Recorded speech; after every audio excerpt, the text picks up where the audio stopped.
इस कल देखेंगे। चलिए number in column A with their meanings in column B. Column A में कुछ फ्रेजेस है, कॉलम बी में उसके मीनिंग्स है। आपको जोड़ियां लगाना है। यहाँ पे मैंने आंसर लिख दिया है। चलिए देखते हैं। सबसे पहले number 1 looking out for. Looking out for के माने होते हैं ट्राइंग टू सर्च फॉर, किसी चीज़ को ढूंढना। इसके लिए हमने यहाँ पे सी डाल दी पहले की जोड़ी। नंबर 2 फेस टू फेस, आमने सामने, इसकी जोड़ी हमने डाले हैं एफ। ये in front of each other, एक दूसरे के आमने सामने। उसके बाद नंबर 3 समान अप करेज, करेज जमा करना, तीसरे का हमने डाले ई ट्राई टू बी ब्रेव, बहादुर बनने की कोशिश करना। नंबर 4 रेज मेल्टेड, यानी कि नंबर 4 का हमने डाले ए एंगर रिड्यूस, गुस्सा कम हो गया। और number last be moved by, be moved by का हमने लगाए हैं 5 का D feeling with soft feelings, नरम जज्बात उमड़ आना। तो यहाँ पर हमने ये कहानी देखी। इसकी आगे की एक्सरसाइज हम कल हल करेंगे। Thank you very much.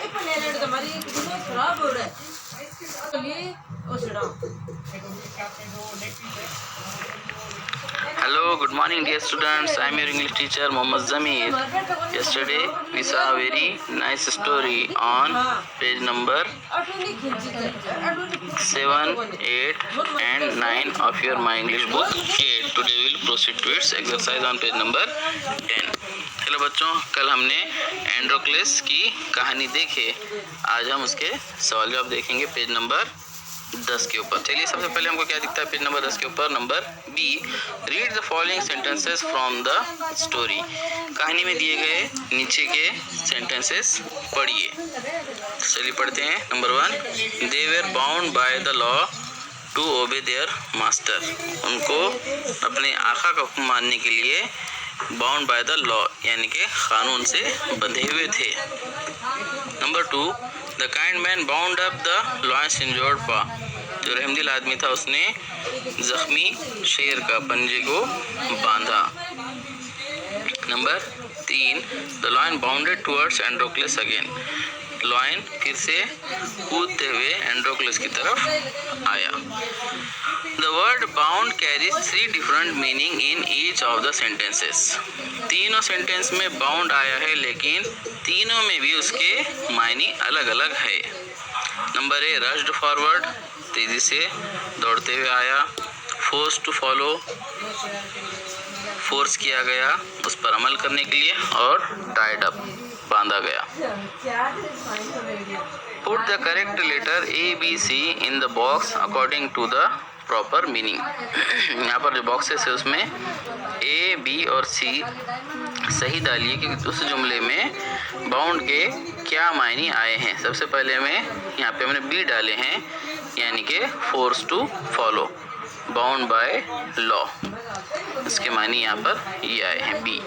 उसके बाद बाउंड अप यहाँ पर आए, इसके मायने सी यानी कि टाइड अप। और बाउंडेड टुवर्ड्स एंड्रोक्लस यहाँ पे आए हैं ए यानी कि रश्ड फॉरवर्ड, यहाँ पे हमने दिए हैं। Now translate each of 3 sentences A B C in your medium of instructions. अभी ए बी सी तीनों को आप क्या करो अपने मीडियम ऑफ इंस्ट्रक्शन यानी कि जो ज़ुबान में आपको पढ़ाते हैं उसमें ट्रांसलेट कीजिए, तर्जुमा करो कहा जा रहा है। तो मैंने ट्रांसलेशन किया है उर्दू में, देख लीजिए।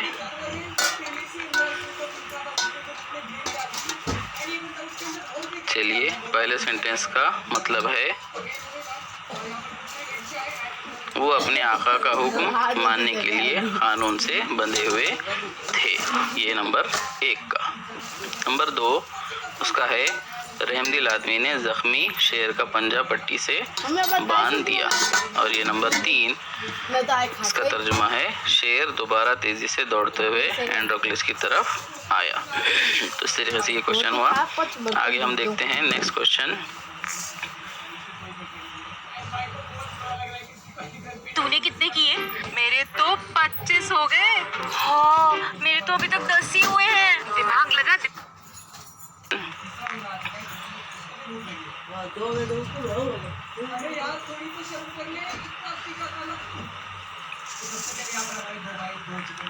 नंबर 2 का A, find from the story the antonyms opposite words of the following. नीचे के अपोजिट अल्फाज के अपोजिट ढूंढ के लिखना है। मैंने यहाँ पे पूरे क्वेश्चन के आंसर्स फिलअप किया हुआ है। आपको कोई भी डाइजेस्ट वगैरह की फॉलो करने की ज़रूरत नहीं है और कहीं जाने की परेशान होने की भी ज़रूरत नहीं है। आप लोग वीडियो को पॉज करके पूरे क्वेश्चन के आंसर्स बुक में फिलअप कर सकते हैं, नोटबुक में लिख सकते हैं। सबसे पहले काइंड, काइंड का अपोजिट क्रूअल, पुअर का वेल्दी, स्लेव का मास्टर, हाई का लो, पनिशमेंट का रिवार्ड, अनबाउंड का बाउंड, टेंडर का टफ, हैप्पी का डिसमेड। इस तरीके से आप फिलअप कीजिए। Number B, find from the story 5 words that describe the sounds made by the lion. कहानी में आए हुए ऐसे 5 अल्फाज आपको ढूंढना है जिसमें जो है लॉयन की आवाज़ का जिक्र आया है, मतलब जो लॉयन की आवाज़ को डिस्क्राइब करते हैं। तो आंसर यहाँ पे डाला है मैंने, ग्रोल्ड, रोर्ड, मोन्ड, विम्पर्ड और पर। ये पूरे अल्फाज लॉयन की आवाज़ को डिस्क्राइब करते हैं। उसके बाद नंबर 3 क्वेश्चन है, right the reaction that followed each of the actions given below. नीचे के एक्शन होने के बाद कौन सा जो है रिएक्शन आया है वो आपको फिलअप करना है, किताब में से देखकर भरना है। मैंने ऑलरेडी फिलअप किया है, आप लोग भी फिलअप कीजिए। Number A, Androcles did not like his cruel master, so Androcles को अपना जो बेरहम आका था वो पसंद नहीं था, इसलिए उसने क्या किया, he escaped from the clutches of his cruel master. तो वो अपने बेरहम मास्टर के क्लच में से, कैद में से भाग गया। Number B, the lion looked at Androcles piteously. Lion ने एंड्रोक्लस के पास जो है पीटियस तरीके से देखा, सो इसलिए Androcles pause and then moved cautiously towards the lion. तो एंड्रोक्लस रुक गया और एहतियात से लॉयन की तरफ बढ़ा।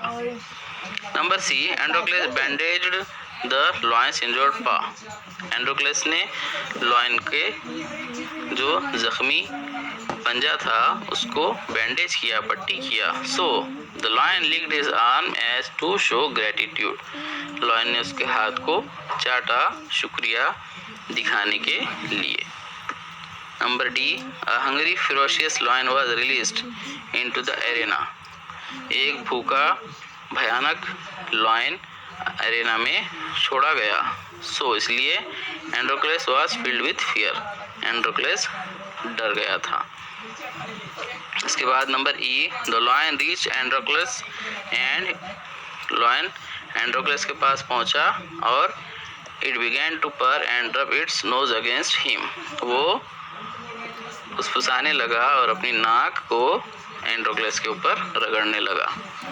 Number F, the emperor asked Androcles what other reward he would like, so Androcles से शहंशाह ने पूछा कि उसको और क्या इनाम चाहिए। तो Androcles request the emperor to set the lion free. Androcles ने एम्परर से रिक्वेस्ट किया कि लॉयन को आज़ाद कर दिया जाए। इसके बाद नेक्स्ट क्वेश्चन है number 4, right in your own words 3 to 4 sentences about each of the following। नीचे दिए गए हर एक के बारे में 3 से 4 सेंटेंस आपको अपने जुमलों में लिखना है। मैंने लिखा है, आप लोग ये पूरे जितने भी क्वेश्चन के आंसर्स है वो अपने बुक में लिख लीजिए, अपने नोटबुक में कॉपी कर लीजिए। Number 1, the condition of slave in ancient Rome. Ancient Rome में, रोम के पुराने ज़माने में स्लेव्स की कंडीशन, गुलामों की कैसी कंडीशन होती थी। The condition of slaves in ancient Rome was very bad. Ancient Rome में बहुत ख़राब कंडीशन थी। दे हैड नो फ्रीडम, उनको कोई आज़ादी नहीं थी, नो राइट्स, ना ही कोई हुकूक थे। They were forced to work for their masters, और उनको ज़बरदस्ती अपने मास्टर के लिए काम करवाया जाता था उनसे। Number 2, qualities of Androcles. Androcles की क्वालिटीज़, खूबियाँ। Androcles was a brave man, बहुत बहादुर था। ही वाज वेरी करेजियस, बहुत हिम्मत वाला था। ही वाज अ फाइटर, और एक वो फाइटर भी था, एंड आल्सो मर्सीफुल, और रहम दिल भी था। ये एंड्रोक्लस के खूबियाँ हमने लिखे, qualities. Number 3, even wild animals can be our friends. जंगली जानवर भी हमारे दोस्त हो सकते हैं ना। चलिए इसके बारे में हमने लिखा है, wild animals can be our friends. Wild animals हमारे दोस्त हो सकते हैं। They only attack when they are hungry. वो सिर्फ तभी हमला करते हैं जब वो भूखे होते हैं। We can make them our friends. हम उनको अपना दोस्त बना सकते हैं बाय हेल्पिंग देम, उनकी मदद करके, and with our polite behaviour, और हमारे पोलाइट बिहेवियर के साथ। तो ये हो गया वो क्वेश्चन। अब question number 5, narrate to your class. अपने क्लास को नरेट कीजिए, यानी कि इमला बोलिए। Any short story about kindness to animals. जानवरों के साथ रहमदिली के ऊपर एक कहानी बोलिए, और या how animals can be kind to humans. किस तरीके से एनिमल्स जो है इंसानों के साथ एकदम रहमदिल नर्म हो सकते हैं। Write down the story in your notebook, give a title of your own. अपनी कहानी जो है अपने नोटबुक में लिखिए और उसको एक टाइटल दीजिए। तो आंसर मैंने यहाँ पे कहानी लिखा है, या आप लिख सकते हैं अपने नोटबुक के अंदर, the loyal horse. Loyal horse, ईमानदार घोड़ा। Once there was a man, he had a horse named Chetak. एक मरतबा एक आदमी था, उसके पास एक घोड़ा था Chetak. The man used to go on a ride every day on his horseback। आदमी रोजाना अपने घोड़े के पीठ पर बैठ के तफरी के लिए जाता था। They both used to enjoy their rides। घोड़े को और आदमी को दोनों को भी अपनी तफरी में मजा आता था। One day the man went for a ride as usual। एक दिन आदमी हमेशा की तरह राइड पर गया। Suddenly he found himself trapped bye 2 robbers. अचानक उसने देखा कि उसको जो है 2 रॉबर्स ने, लुटेरों ने घेर लिया है, पकड़ लिया है। The robbers demanded to the man to give everything he had. Robbers ने उससे डिमांड की कि उसके पास जो भी चीज़ है वो दे दे। The man was about to give his money and precious things. आदमी जैसे ही अपना पैसा और कीमती चीज़ें देने वाला था, then Chetak understood what was going on. घोड़ा समझ गया चेतक के क्या चल रहा है। It started to kick and hit the robbers with its hind legs as well as its अंगीज। वो अपने पैरों से पीछे के उन रॉबर्स को मारने लगा, और साथ ही साथ अपने जो खुर होते हैं सामने के, उससे भी उनको मारने लगा। The robbers found themselves in trouble and ran away. Robbers ने देखा कि अब वो मुश्किल में फंस गए हैं, और वो सब छोड़ के भाग गए। इस way Chetak saved his owner. इस तरीके से चेतक ने अपने मालिक को बचाया। The man was very happy. आदमी बहुत खुश था। After this incident the man's love increase a lot for his pet. इस वाक़े के बाद आदमी का प्यार मोहब्बत अपने पालतू जानवर के लिए और भी ज़्यादा बढ़ गई। इस तरीके से आप लोग इसको अपनी नोटबुक में